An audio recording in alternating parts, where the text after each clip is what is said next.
जो भी पेपर जैसा भी गया है अच्छा ही होगा। और जो भी आप लोग पढ़े होंगे बस इतना ध्यान रखना चाहिए था, जो हमने पढ़ा है वो चीज़ें अच्छी से जानी चाहिए, ठीक है। नहीं पढ़े उसके लिए घबराना नहीं है, नहीं पढ़े तो पढ़ेंगे फिर उसको बनाएंगे। और एग्ज़ाम में कुछ क्वेश्चन ऐसे आते हैं जो कितना भी पढ़ेंगे फिर भी नहीं बनेगा।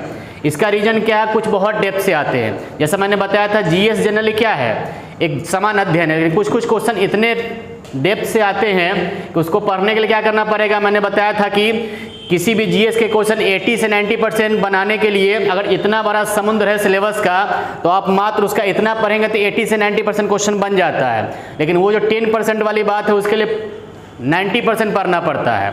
अब वो 90% पढ़ के हम 10% बनाए और 10% पढ़ के 90% बनाए, ज़्यादा बुद्धिमानी किस में है, ठीक है। तो कितना भी पढ़ेंगे, मैं बार बार बोलता हूँ कि सेक्शन चाहे कोई भी हो, कितना भी पढ़ेंगे 100% क्वेश्चन कभी नहीं बनेगा। मैंने तभी बता दिया, अगर किन्हीं की उम्र 21 साल है और चाहते हैं कि 40 वर्ष अंतिम अवस्था है बीपीएससी एग्जाम का, अभी भी 19 वर्ष समय है। इस 19 वर्ष की लगातार मैराथन तैयारी भी करेंगे, फिर भी 40वें वर्ष में अगर पीटी देने जाएंगे तो 150 में 150 नहीं आ सकता है, जबकि आपके पास 19 साल का पर्याप्त समय है। जबकि बीपीएससी क्या कहता है, हमारे सिलेबस को 1 से 1.5 साल में आप पढ़ सकते हैं, जबकि हमने 19 साल भी पढ़ा फिर भी हमारा सिलेबस पूरा होने के बावजूद भी 150 में 150 नहीं बना। इसका रीज़न क्या है, कुछ क्वेश्चन ऐसे हैं जो बहुत डेप्थ से आते हैं और वो हमें लगातार पढ़ने के बाद भी क्या होगा, नहीं बनेगा।